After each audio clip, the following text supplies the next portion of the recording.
Hello, everybody. This is Devin Francis, also known as Leonard Meltzner. And I forgot my water over there. And you're watching episode 49 of the Adventures in Odyssey Oddcast. Today, we're going to be reviewing episodes. Wiggity what?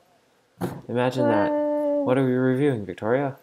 The Ties That Bind, Part 9 and Part 10. Yes. So, this episode 759, so many episodes, was written, of course, by the fabulous Paul McCusker. Could you tell us a little about the episode, Victoria? Yep. So, in this episode, Jules has a crush on Buck.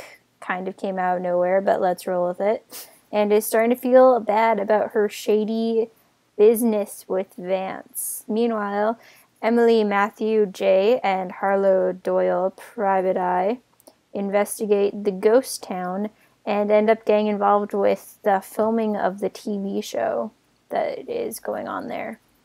And Katrina is worried about Buck because he's acting, he's seeming like he's trying too hard to redeem himself, even though he's done enough and he's apologized and stuff. And Buck ends up getting beaten up by Vance's gang because Buck is a better character than Vance, and Vance is upset about it. Also, Connie learns that Whit collapsed at the meeting, and she runs off to the hospital to, help him. Yes. And see if he's okay. That is everything that happens. So, My poor Buck. I know. They pulled they pulled a butch on him and they beat him up. The thing I thought of was actually Eric Myers in like Father Like Son, or no. Well, it's kind of the same thing as what happened with Eric. Yeah. Yeah. It wasn't actually, it's like more Father like Like what Son. happened with Eric than what happened with Butch, actually. So I'll give you that point. Not one of the points in the prediction thing, just an overall point. Well, no, it wasn't a prediction. Yeah, I know. That's why you don't get one for it. I'm sitting in a beanbag chair, so it might be slightly noisy. Wonderful. Okay, so we start off with Emily, Jay, Matthew, and Harlow all going and trying to sneak into Hangman's Hollow. I'm so glad that Harlow's there. I find it highly doubtful that Jay would wear what is likely an expensive or even limited edition Elvis belt while trying to burrow under a fence. He would never ever treat Elvis merch so callously. Yeah. It's not the real Jay. Also, he thinks that that is the Mystery at Tin Flat theme that they're using for Hangman's Hollow. So, musical callback. Makes sense. Also, it's really funny because literally exactly before I listened to this episode, I did it immediately after finishing listening to the first part of The Return of Harley, which of course was later made into The Boy Who Cried Destructo, and now I'm listening to Harlow talk about liquor smuggling. The Return of Harley's way better. Yes, it is. But I listened to that, immediately listened to this, and it starts off with Harlow Doyle talking about liquor smuggling, so that was kind of funny. Is it a callback, do you think? I don't think so. Because they just put all the the David Harley episodes into the OAC. OAC around this time, so it could be. I don't think so. You don't know that. To build on the catch that I made last time, Buck compliments Jules on her lemonade. And I was like, well, I suppose Buck is an expert on the subject after all. Yeah, I know. That line was great. He is a lemonade connoisseur. Buck is a lemonade expert because Eugene makes him sample all the different lemonades. And then Vance comes in. And man, have I mentioned how much I love that Vance King is voiced by Jason Marsden? I don't like Vance as a character. I don't like Vance as a character, but Jason Marsden has an absolutely golden voice. So I love Jason Marsden. I love him in everything he does. Which is everything. Yeah, he's in everything. He's Kovu and Max in the Disney movies. And he's Chester McBadbat in Fairly Odd Parents. Yeah, and he's in everything. Haku in Spirited Away. And everything else ever. He's one of the voices that I can just, for the most part, I can hear in anything and I can be like, I know who you are. He's also in Legend of Korra. He plays like a little wombat or something like that. I don't know what it was. What? He's in Legend of Korra. He's in Wombat. I mean, he wasn't a wombat, but he was an animal in it. Was he? Mm-hmm. Oh. He was in the flashback episode with the first Avatar. He was like the little meerkat thing. Yes, I see what you mean now. It's funny because he was like a meerkat in that. So he was and, like, a spirit, in The Lion not King, an animal. He was Kovu, so it's like he's Timon and Kovu. And Haku's a dragon. Mm-hmm. He's just all sorts of animals. Yes. Anyways, so Vance starts teasing about Buck and Jules. And wow, I do believe that we called that one. Yep. Yeah. We both called that one. Yeah. As Eugene's... So we both get a point. As Eugene's child and Connie's sister, that would make things even better. And oh my gosh, they'd be related. Yeah. What? I know, right? Even better, it would add Connie's whole family, along with all of Bill's wives and Joe Finneman, into the huge Julie Whittaker family tree. No, Devin, stop talking. Stop. Can't fight it. Can't fight it. I can't. You're right. I can't fight what isn't a thing. And that's definitely not a thing. Shh. Okay, finally, the zombies show up. And I've been waiting for a long time to figure out what the heck zombies had to do with this album. Where they were going to fit in. Wait, when were zombies mentioned? Well, I've heard twice about zombies in connection to this album. One of them was a couple months ago, the YouTube page, the official AIOO YouTube page, posted a behind-the-scenes sound design video. And in the title, it was like, something in zombies behind the sound of Ties That Bind. And I was like... and then there was a comment on a video last time that said something about, like, mentioned the zombies. And I was like... On one of our videos? Yeah. And I was like, where do they fit in? And so it makes a lot more sense now. You know, I was really happy just pretending the ghost town thing didn't exist, but now I actually have to pay attention to it and kind of address it. So that kind of sucks. Speaking of addressing it, I find this very hard to believe, but the producer heard Harlow say that he was going to interrogate himself and that he hadn't done that to himself in a while. And after that, she still hired him for security. Yep. Got some Gravity Falls setting citizen the bar high. Intelligence going on. She is setting the bar high. Well, Harlow Doyle does solve his cases that's more or less all the time. No. That's because his cases are like, what did I do with the letter to my mother? Actually, he didn't solve that one. That's true. That's my point. Speaking of hiring people, it really says a lot about Jay and his personality that he just got hired for an acting gig without even realizing that he was auditioning. He's just such a good actor. He's just so great. And if anything happens to Jay, I'm going to be so upset because I have this thing about my favorite characters dying because it always happens to me. Okay, and lots of people are foreshadowing in a show I like that my favorite character is going to die, and I'm not looking forward to it. So we move back to Jules and Vance, and Jules is like 100% confirmed to be Erica Colburn now. I was absolutely I told right about you. That. I told you. Also, I told you. I warned you, bro. I warned you. Yes, you did. About the stairs. Also, wow. Buck Jules had, like, it hit me over the head with a baseball bat. I ship it 100% now. I don't think I ship it, but I do. okay. I do. I don't think I do. I told Victoria after listening to it, I'm like, I ship it now. And she's like, what? No. I was like, what? But you're the one who first brought it up. She's like, but I was being sarcastic. And I was like... I was kidding. And then it happened. I hate when this happens to me. I make a joke about something, and then it becomes canon. That's why you shouldn't make jokes, Victoria. It's in the worst case scenarios where I make a joke about a character dying, and then they actually end up dying, and then I feel so terrible. You have, like, the potency of all 6 achievement hunters packed into one. Yeah. Victoria. And, so...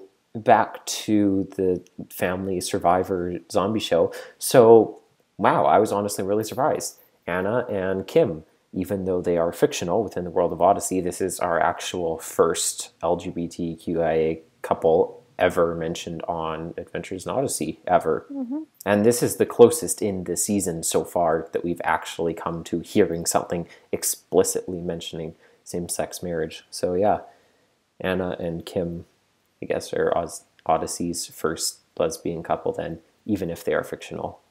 So, I guess that's a milestone. Also, I should definitely point out, zombie fighting lesbians would be the most popular show on TV. Although, I guess if it's... Isn't that what The Walking Dead is? Actually, it's funny because I thought, obviously, Walking Dead is the first thing you think when you think fighting zombies. But I guess if you combine the two things, it's closer to In the Flesh, which means, I guess, Family Survivor would get canceled very quickly for no discernible reason. Lesbian zombies, that's like Homestuck. Hmm? Because Kanaya's dead, and that's true. A lesbian. She is an undead alien lesbian vampire. Yeah. So, Homestuck wins. And a fashionista to boot. This round. Yes. Well, Homestuck wins every round. Lipstick chainsaw. Yeah.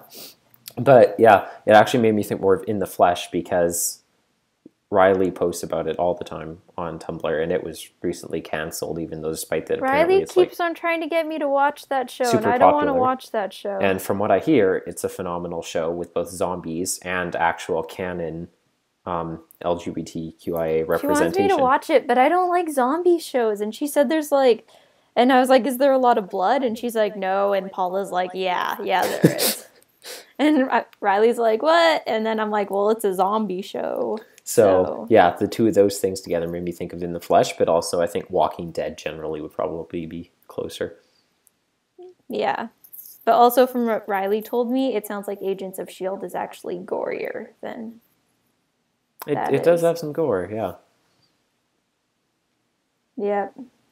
Okay, I checked, and I can take this note out because I was incorrect about that. Remove. And they're thinking of a second season for it, apparently, which seems someone's a little ahead of themselves, maybe. I mean, I guess they're not. You can plan for information to be revealed in the second season without, necessarily believing you're absolutely going to have one, but still might be a little ahead of things. At least they're planning ahead, I guess. Also, anyway. Zombie musical? Did they do any focus testing beyond Matthew, Emily, and Jay? Wait, what? Where's the musical? What? Because they're talking about how Justin, the teen heartthrob, would sing, and Emily's like, a musical? She's like, a zombie musical. We didn't think of that. There is actually a musical called Zombies the Musical, right? I didn't know that, no. I know everything about musicals. Yes, There's like Zombies the Musical, Cannibalism the Musical. I think I might have heard of that one. Or maybe it's just Cannibals the Musical. They literally have musicals for every single thing. I know, but it's also funny because, I mean, as far Zombies as... the Musical is already copywritten, so... I mean, I know that she said that Matthew, Emily, and Jay fit into all three of their main demographics. I don't think they do. Which is really interesting because I wouldn't have expected that, especially for Matthew and Emily to fall into different ones. But when she said it, I was like, that does make sense. Gotta give them on that. But Matthew, Emily, and Jay, even if they fit into the three demographics, I wouldn't really say that they're a super great cross-section to base all of your focus testing off. They're not exactly an average cross-section of society. I don't know, maybe like Emily, Rodney, and then like I don't know, Jimmy or something like that. Like, that'd be a better target group. Or, like, really different people. You could take Jimmy, Trent, or no, Jimmy, Mandy, because you'd want a girl in there, and Vance. That would be a diverse target, like, group of people that you could try. Well, no, a focus group. You just want a whole lot more people than 3, which they probably still do have, but still, it just seems like a weird cross-section. Yeah, but the people they got that, like, aren't that diverse. Yeah.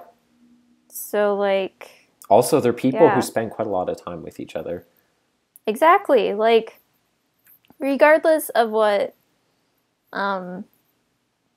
they want you to believe, like, Jay is actually friends with Matthew and Emily, and he does spend a lot of time with them. Exactly. Although he is still fairly different from them. Yeah, because he's Jay. So we come back to Vance at the end, where he confronts Buck.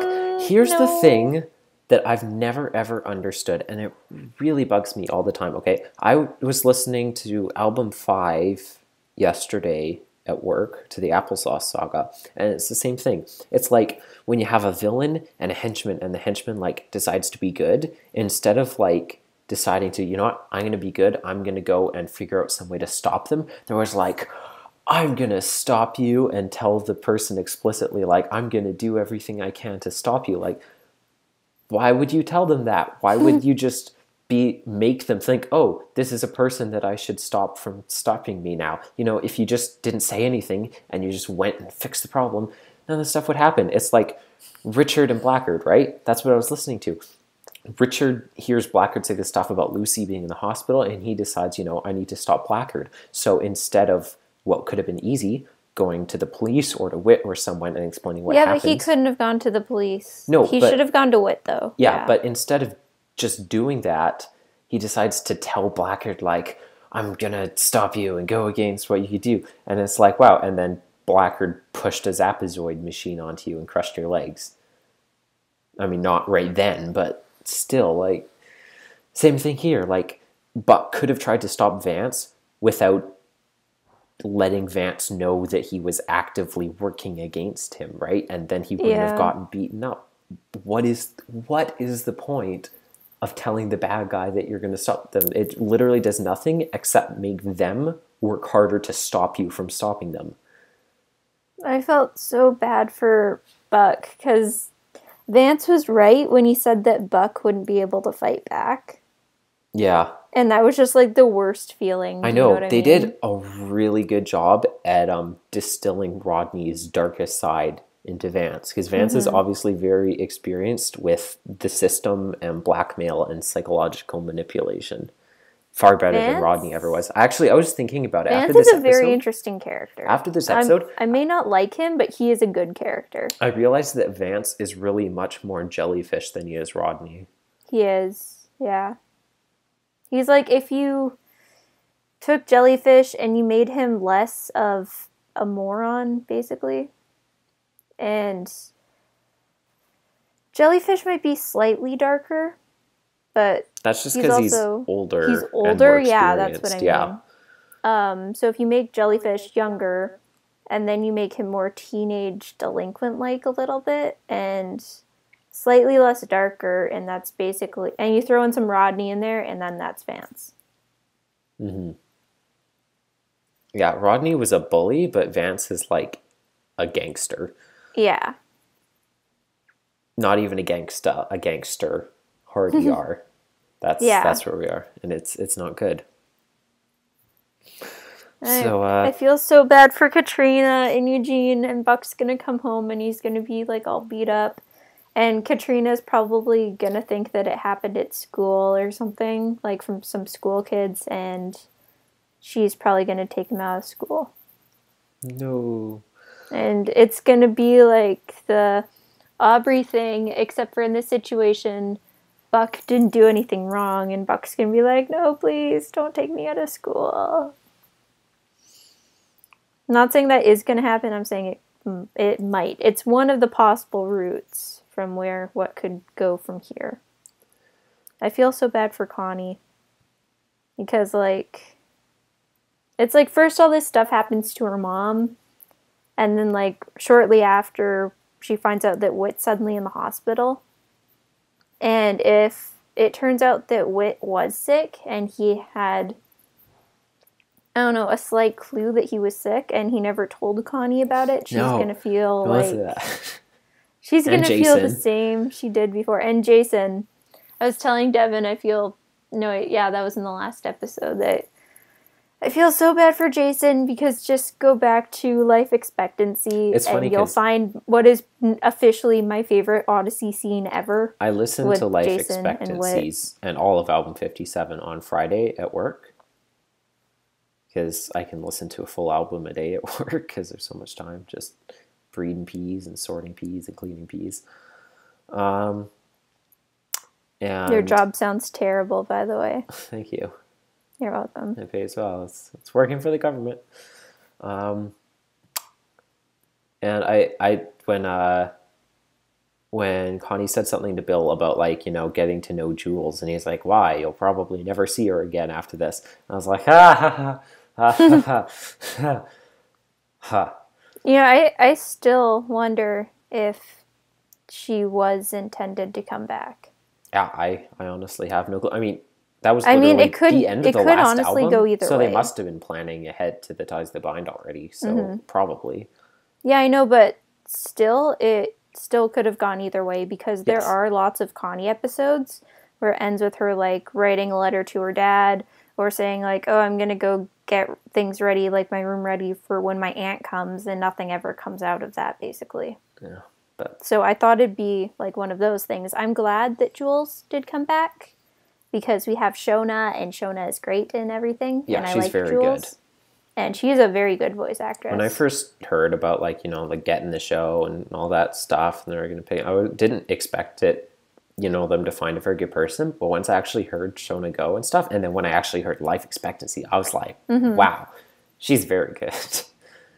Yeah, you wouldn't expect that she was only there because she won a contest or something like that. I mean, at least you can tell that she won a contest for voice acting, not like a draw or a, you know, color in Connie the best and you get to be on the show. Like, it was a nationwide acting sweater contest. Inside the lines, and then you get to be her little sister. When I was listening to More Than a Feeling and Camilla was handing out the friendship bracelets and Connie's like, "I'll take the green one." I was like, I don't remember if we pointed that out before. But anyways, back on topic. Did we review that episode? Yeah, that was on 57. Oh, okay. Any final thoughts? Oh, I feel so bad for Buck and Jules. You can tell, it's easy to feel bad for Jules because, like, you can, even though they haven't said explicitly what she's going through, you can really kind of tell what she's going through.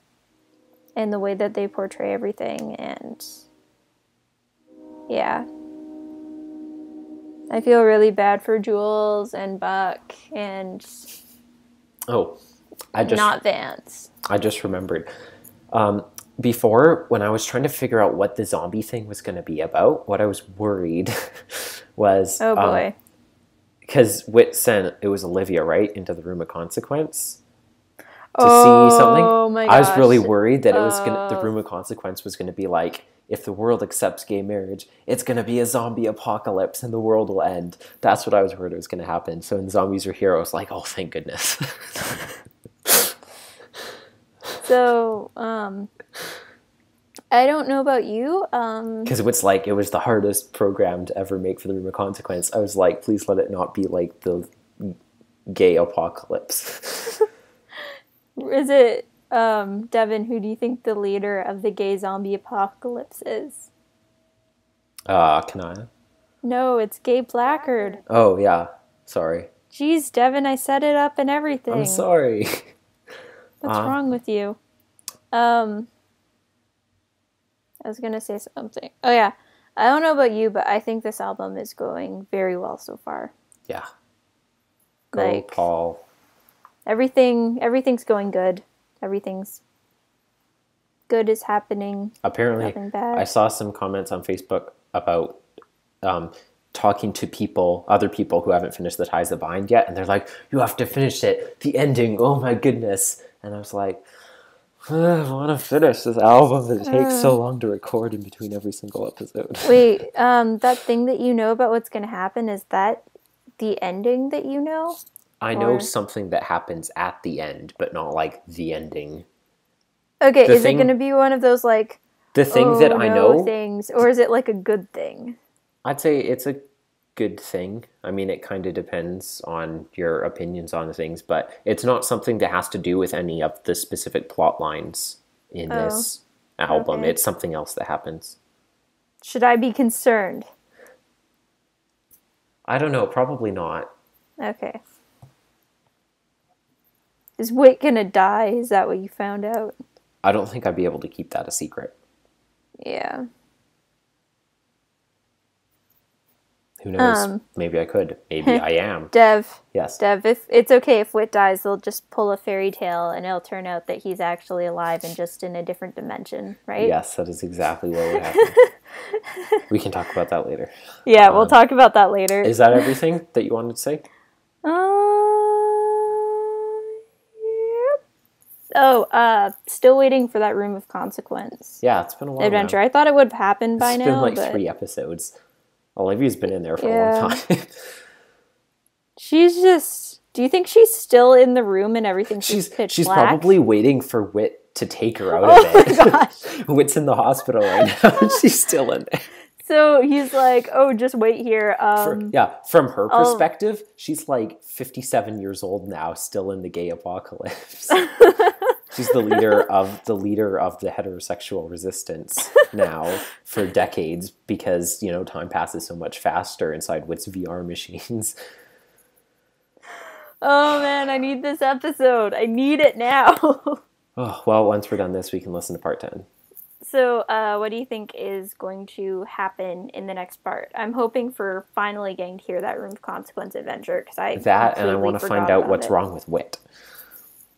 Yep, those are... And I want to find out what's going on with Buck. And I want emotional moments between Buck and Katrina and Eugene. I don't know if we're going to get Buck things yet. We might. Yeah, but I know. You know how it's usually like... I'm just being they wishful. give you one, like, half of the storylines and they give you the other half. Yeah, I know. And then they keep on doing that. Well, it's been about 3 episodes on the same half. Yeah, I know. Storylines. So the next one is also probably going to have Hadley and Penny and Wooton. Oh yeah, I forgot that's a thing.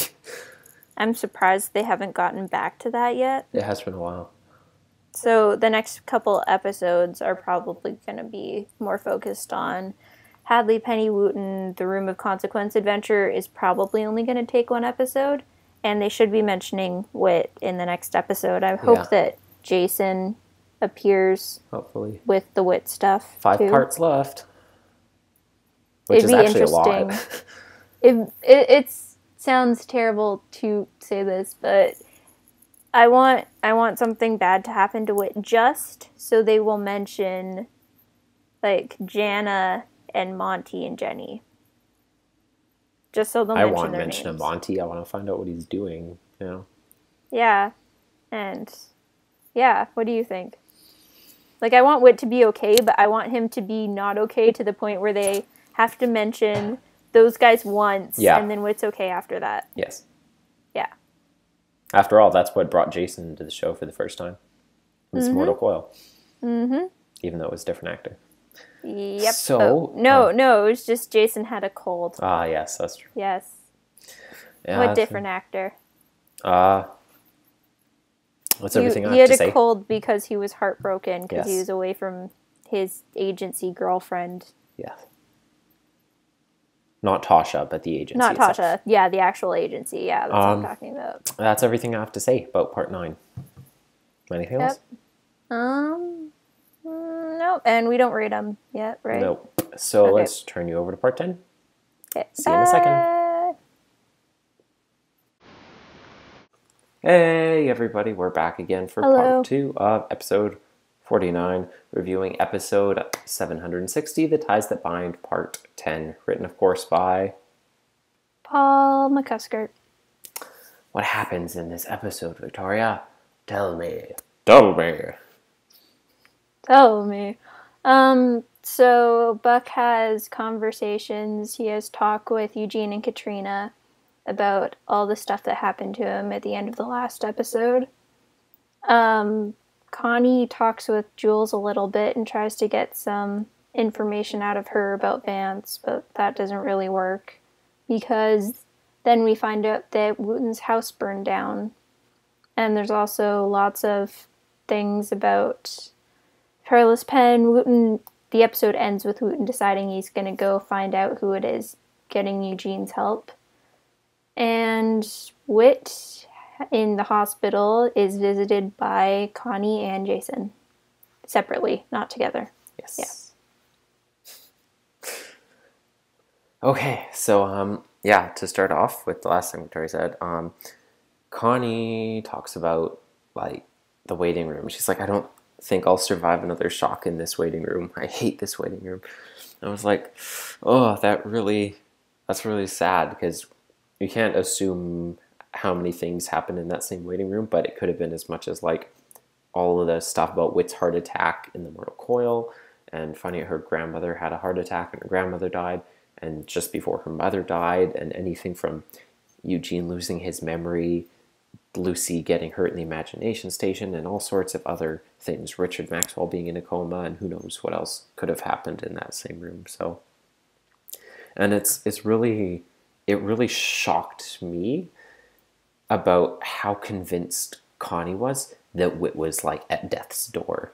Like, she was, like, sure that Whit was on his deathbed, and I was really surprised by, like, how certain she was about that. Well, it's probably because, like, I don't know, you'd be super worried about everything after your mom died, like, about everyone's health, because Connie didn't know that June was in poor condition, so if she finds out that that's exactly what I was thinking.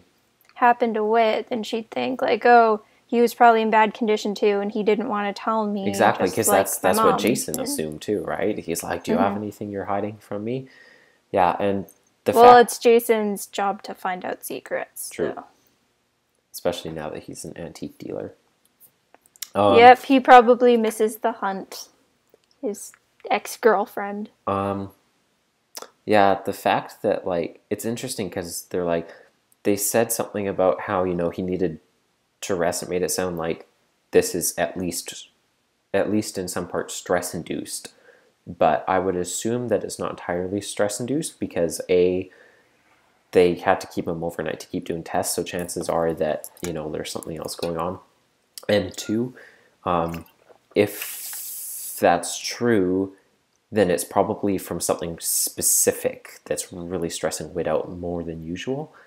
And this, we saw Whit first starting to feel sick right at the beginning of the first episode, which would mean that Whit already had something that we still don't know about that was really stressing him out like crazy before, that we still don't know about, that was happening before any of the Let's Get Together or any of the other plot lines here got started. So he has gay blackguard syndrome. The definition is when something appears out of nowhere that no one expects, really, like, hits you and shouldn't really be there in the first place, and it has a negative impact on all the characters, just like Blackguard's Revenge. What do you think? I think that's good, yeah. Yeah. So we come to Penny and Wooton, and they're talking about all of these different Wooton-related plot lines, and I thought this was really interesting. The fact that I never thought about this before, gobsmacked is the literal act of smacking one's own gob, and that just blew my mind, like, more than it should have, probably, because it's like, I've always known the word gobsmacked, like, surprise, and I've known, like, smack my mouth because I'm surprised, and the word gob, as in British slang for mouth, but I never schemaed them together before, so yeah, that was crazy. When they were talking about Wooton's house burning down and him losing everything, my second thought was about his original, like, designs in his room. My first primary thought, what? Just so you know. Oh, my first thought about like his house being burned down is that I really hope nothing happened to the coin, because like the coin that he got in Basset Hounds. Oh, the dollar, you mean? Yeah, yeah. And because Dollar it's bill, like, not a coin. Americans don't have dollar coins.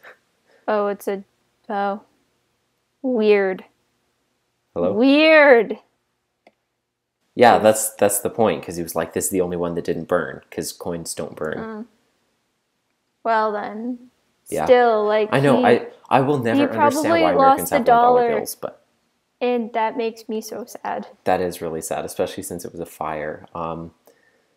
Yeah, I'll get to that. First, I mean, before the house burnt down, Penny and Wooton were talking about it, and they brought up the idea of Hadley being the pen again. And honestly, this is all really making me think that Hadley isn't the Perilous Pen. Yeah. At this point, I'm really starting to get nervous, because, I mean, when we said it after, like, the first episode, and at that point, it seemed really likely, because it seemed really unlikely, and it seemed something sneaky. But now that they've talked about it so much, and they've made it so obvious, that now I'm like, well, it can't be Hadley, right? It's never the obvious thing, except with the case of the missing train car. It was the obvious thing, which was the double plot twist, and that was the whole point. What made me wonder if he wasn't the pen, like the part that made me slightly question it, I still kind of think he is who set the fire? Was it the lady that set the fire? I mean, he could have set the fire. He could have set it and then left, but yeah, I don't think the timing would be perfect. Even if he was with them for 5 hours before, he could have set something with a fuse or something. But True. I mean, you think about I don't think he's that smart. How long he was there, he's the Perilous Pen. I mean, if he is the Perilous Pen, if he is the smart. Perilous Pen, then he is that smart. But yeah. And besides, you think about how long he was there, and the fact that the house was gutted by the time they got back. That's basically seems like the perfect time frame for me for him to set the fire, come there, and return. So, I don't know. Yeah. Honestly, I feel like, assuming that Hadley is the Perilous Pen, I feel like his idea to catalog the information in Wooton's house was like an offensive defense. Because what do you mean? He's suggesting an idea to catch the Perilous Pen that sounds foolproof, because he has already figured out a way around it. So it'll make him look innocent, because he's suggesting this idea, and then that'll clear his name when he's suggesting it, so they'll think, oh, we can catch the pen now, while he's already only suggested it because it's an idea that he's already figured a way around. And then the house burned down, so maybe that's why. He's like, hey, I'll suggest this idea to catch the pen, and you guys will be like, oh, I guess Hadley's not the pen. And then the house conveniently burns down, so you can't use the idea, so you won't actually be able to use my idea to realize that I'm the pen. So that, maybe not, I don't know. And yeah, I was really sad Wooton's house burned down. Me too. Like when Penny started crying, I was just like, oh my gosh. He has the coolest house in the world. I know. The exit slide probably melted. I know, I thought about that. I was like, they're going to have like a funeral, like symbolic burning of the slide at Wits End in Colorado Springs. I was about to say, yeah, do you think they're going to have to remove it? They're going to have to like burn it as a symbolic funeral thing. I have an idea. Okay, you know how these sagas, they always end on that one note that's just like everything's like better than it was before, like in Novacom. Oh yeah. Yeah. It's gonna end with them getting a new exit slide and like building a new house. I hope so. Yeah, I finally understand now, because my friend Jason from Vancouver, mid-December, I guess, during exam period, I was talking to him, and I was talking about Adventures in Odyssey, because that's all I ever talk about. He's like, hey, I heard that on the radio the other day. And I was like, cool, what episode did you hear? And he's like, I don't know, all I can remember was like someone's house burning down. And I was like, I'm like, oh, well, there's only 760 episodes. I'm sure I'll be able to quickly guess which one it is depending on what you remember, right? So it's like house burning down. I'm like guessing all these things. I'm like, because I immediately thought of like the Tate house burning down, maybe. He's like, no, it was it was someone in the present, and it was their house that burned down, and they're worried about their stuff. And I'm like, I can't figure out what you're talking about. And I searched on AIOO Wiki, some key terms, and nothing was coming up. And I was like, was it a Saturday that you were listening to it? He was like, yeah, I guess probably. I was like, was it in the last couple of weeks? And then you punched him in the face, right? I was like, was it in the last couple of weeks? He's like, yeah. And I was like, it's an episode I haven't heard yet. And then you're like, I hate you, and you punched him in the face, and then you ran away. He was like, I'm sorry. And I was like, I can't believe it. Who honestly, did you think it was? I figured it was Wit or Wit's End, honestly.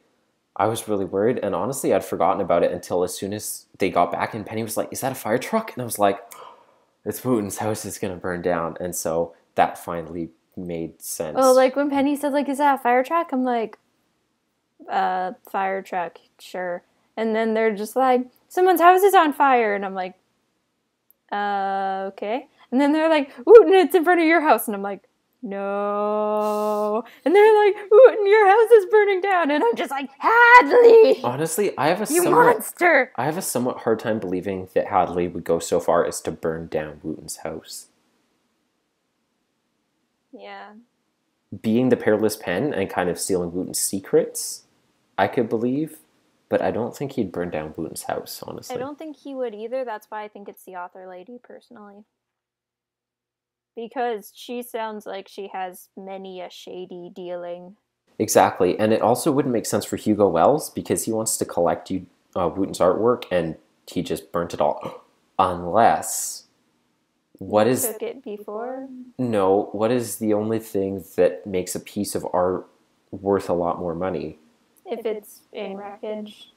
If you destroy other copies of it or other similar versions of it, right? Yeah, but he wanted originals. So... Yeah, but I know, but if he gets stuff from Wooton now, or if he got some stuff from his house before it burned down, and then it burns down, if he has a piece of art from Wooton, and it goes from being one of 10,000 Wooton Bassett originals to being 1 out of 1 Wooton Bassett originals, it is now worth 10,000 times more, at least. True. So, I don't know. Also, where did I talk about it on here? Oh yeah, they said the house was gutted, but I'm not sure. I guess we don't really know yet because the firefighters, I'm not sure whether or not Wooton's secret vault was taken down as well, is what I'm wondering. Like where he keeps all his original based on the cool sound effects in the poor... poor... he keeps all his original Power Blade things? Yeah, based on the cool sound effects in The Poor Rich Guy when Grady took the book off the bookshelf, The Exhaustive Guide to Turnips, I would have guessed that the room was lined with steel, especially since Wooton would have gone for like the full secret superhero base motif, and he has the money to do so.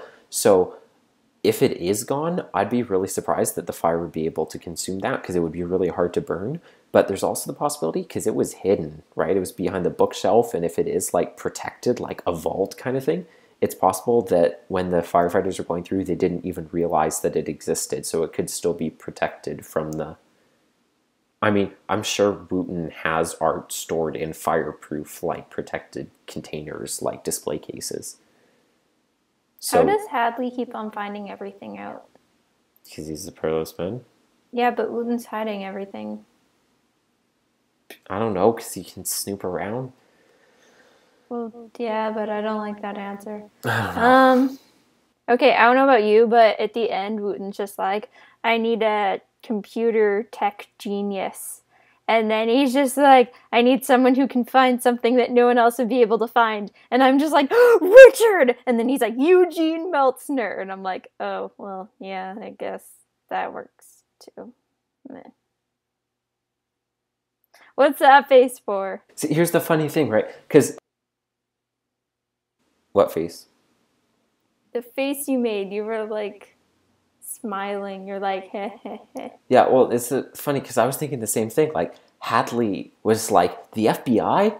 And Wooton's like, no, Eugene. I was like, Hadley was probably onto something there because Eugene is great with computers, I grant you, but The FBI is in charge of all online fraud investigations for the U.S. government, and Can you imagine if they brought back Mitch? Wooton just so happens to be good friends with a particular FBI agent who is very particularly good with a computer.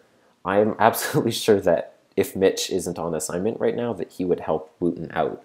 So it was a pretty good suggestion, to be fair. The only computer geniuses Hello? are Eugene, Richard, and I can't hear you right now. Mitch.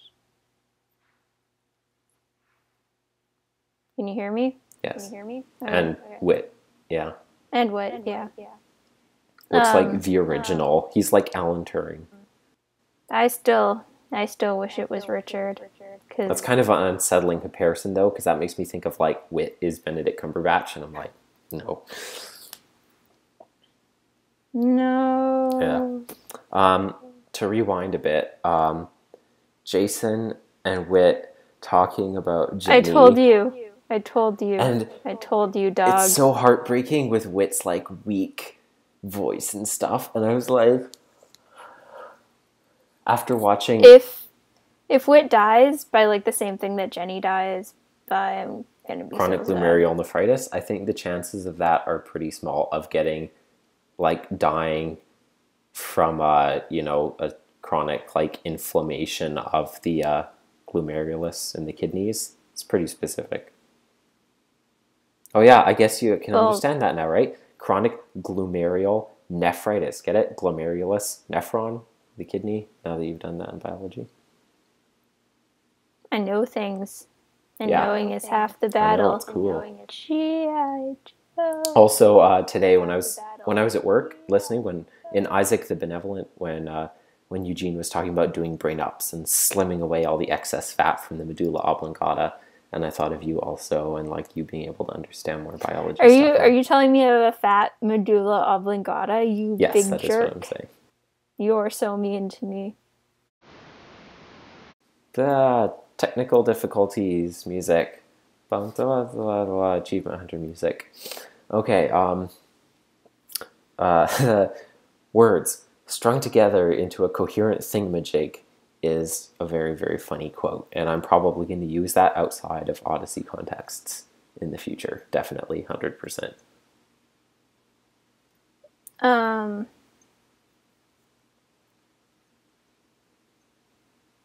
What are we talking about? Connie and Jewel now? Yeah.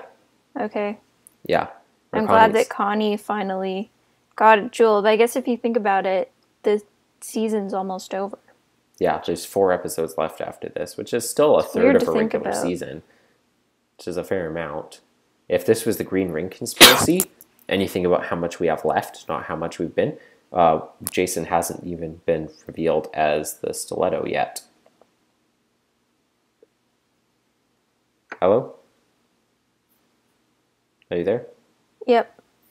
I was just saying that if you think about how much we have left in this album compared to the Green Ring Conspiracy, Jason hasn't even been revealed as the stiletto yet. So that's how much we have left still. But yeah. Victoria, of course, another stupid point to her called... Turn on your video. Katrina not wanting Buck to go to school. Told you. Yeah, I know. Because you tell me all sorts of things, and they're always true. I'm a genius. And it's really annoying. I'm just a genius. I can predict everything. I'm magical. Got all the magic. But can you see? But I have like 6 points, or maybe 7 points or something like that, and you have like 1. But can you see why kids love the taste of Cinnamon Toast Crunch? Yes. Darn it. That's my trump card. Can't go higher than that. Oh. I'm winning. Yes, I am you owning. are. Wooton's line where he's like, "It's just stuff, guys." Isn't that what people are supposed to say? That was very funny. And I actually kind of thought that line was a bit sad, but yes, it is also really sad. I think it's very true too. How like even no matter how spiritual we are and detached from our possessions we can be most of the time, and even no matter how much we can recover after something like this, there's still going to be a period of mourning for the stuff that we lost no matter what, especially when you're an artist like that. Double especially if you have the coolest house on the planet Earth, which Wooton does. I mean, like, think about all the stuff he lost. Like, he lost his exit slide, which really meant a lot to him. He lost all his cool stuff. Yeah, which all of his actually meant more to him than his original drawings because he didn't give a care in the world that especially Grady because took lots his of the stuff drawings. were collected from around the world and people that he cared about, things that they made for it. He had his Christmas tree made out of like the boxes with the holes poked in them, and he had like his turtle footstool and like his weird chandeliers and the porch swing made out of a parachute. Sculptures that Cody created him. Kobe, yeah. He had the tree house, which probably burned down, that him and Grady created. And Grady became a Christian. Maybe. The giant I might grape. be pushing it. He has all the stuff that Talia was having him keep at his house. So the next time he visited, he had all the stuff that he had the spinny chair, and he had like the dollar bill that burned in the fire from Basset Hounds, and he had all this other stuff, and it makes me so sad. Okay, I am putting all of my emotional eggs right now, all of my emotion eggs, into the hope basket that is the fact that his secret vault survived and that it contains the majority of his most precious things. That is where my hope basket lies, and it is full of 100% of my emotion eggs. Which sounds a lot like a problem sleuth game construct. I bet he had like all these pictures of his family and stuff and him. And the sad thing about that would be the fact that he wouldn't be able to get more copies from his family because they wouldn't have any pictures with him in them. I bet he had like pictures of his mom and him and stuff. And his mom, we know nothing about his mom. I still haven't done my headcanon video yet about Wooton's mom. I don't want to hear your headcanons. You've heard it before. It'll come one day. Headcanons. It'll come. Okay, final thoughts for this episode, Victoria. Oh, so sad. So many feels. So many feels. I'm drowning in the sea of emotions of this episode. You rate first. Okay, let me pull back up this episode. This was a really good episode. We had Eugene and Katrina being parents. I forgot to mention that. That was like, because we moved around in my footnotes, and so I skipped over that one by accident. Yeah, them being parents and like teaching Buck and scolding him and instructing him and encouraging him. And then I was like, Katrina being like, he needs a dad, and Eugene's just like, no, he doesn't. And she's like, yes, he does, and you're the dad he needs. And it's just like, oh my gosh. Yes. Yes. I just wish I could go back a couple years in my life when the Green Ring conspiracy came out, and like the Green Ring came out and it finished, and then you and me are just sitting there and we're all sad. We're like, oh, Buck, and then just come up, and then I just run up and he starts shaking you and be like, they adopt him in a couple albums, and we'd be like, we knew it. Yeah, it was funny because that's what everyone's been saying since album 53. They're like, as soon as they found out Eugene and Katrina couldn't have kids, they're like, they have to adopt Buck. And honestly, I didn't think it would happen because Buck was like pretty old. I told you that was going to happen. You're like, nah, he's too old. And I'm just like, I don't care. And that means I get another point. We had Eugene and Katrina being parents. And we had 7-1. Whit and Jason reminiscing about the past. And we had Wooton finally getting ready to take a stand and being really smart and clear-headed with Penny about actually assessing what's going on. No, seriously, with their plot lines. Wooton was so awesome on so many different levels in this episode. Like, he was just emanating awesomeness. This episode was very good, and so for the previous two, I was just looking at my notes. So last time was all of the stuff with Matthew, Emily, and Jay at the movie TV set, and the stuff with Buck. So between the two of these, I'm going to say 4.7 out of 5. Very high. These were both very good episodes. I'm gonna say 4.5 out of 5 because I really enjoyed it, and all the feels gave me feels on top of feels, and great stuff with Buck and Jules, and needs more of it. I need more awesome Wooton stuff because we have had a severe lack of that ever since the hiatus. We had of good Wooton stuff, yeah. Yeah, of good Wooton stuff. Like we had Great Expectations, and not Great Expectations. Life Expectancy. I don't know. I get those names mixed up. We had Life Expectancy, which he was so awesome in, and then also Eugene was awesome in that. Great Expectancy, or Life Expectations. And then we have awesome Eugene and Wooton in this. Makes me so happy. And Eugene wants to slap Connie. That shouldn't have made me laugh because that was like abuse, but that made me laugh. I was like, I shouldn't. And it was like before or after we slap you. It's and I'm like, Eugene, no, but rivalry, it's funny. Right? I'm like, Eugene, no, but it's funny. Amicable rivalry. I just love when we get those little, like, old Connie and kind Eugene. Of comedic bits like we used to have in the really early albums, but then we get them again, like with Eugene recording the Eugene, you're right and stuff, Eugene. and then yeah, and then, I just listened to that on Friday, and those are the moments that just remind me of when they got bonuses and then they wasted them all like within a day and stuff because they couldn't stop insulting each other. Well, I listened to Suspicious Minds today. Oh. Which is possibly my favorite Bernard episode ever, despite the fact I've heard it a million times because it was like the first episode we ever owned. It is. Yeah, it was probably about the third funny. episode we ever That's owned. a funny episode. That's like, I think out of all the episodes that we originally had, that's probably the one that's just like you listen to it again, but you don't listen to it that many times because you heard it so many times as a kid. At least that's what I do. But then when I'm just like, oh yeah, I heard it a million times, but then I just happen to listen to it, and I'm just like dying laughing. I'm like, oh, it gets funnier every time. I know.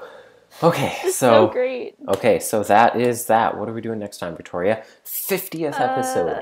We are doing, for our 50th episode, we are doing the Dropbox, our OAC episode, and by unanimous vote, and by unanimous vote, I mean me and Devin, we are reviewing Karen. Why are we reviewing Karen for our 50th episode, Victoria?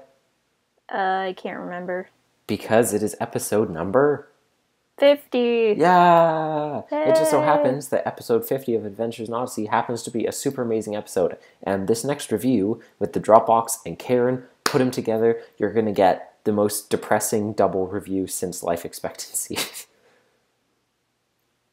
So, see you then. Until then, thank you for joining us on our side of YouTube. I've been Devin Francis, also known as Leonard Meltzner.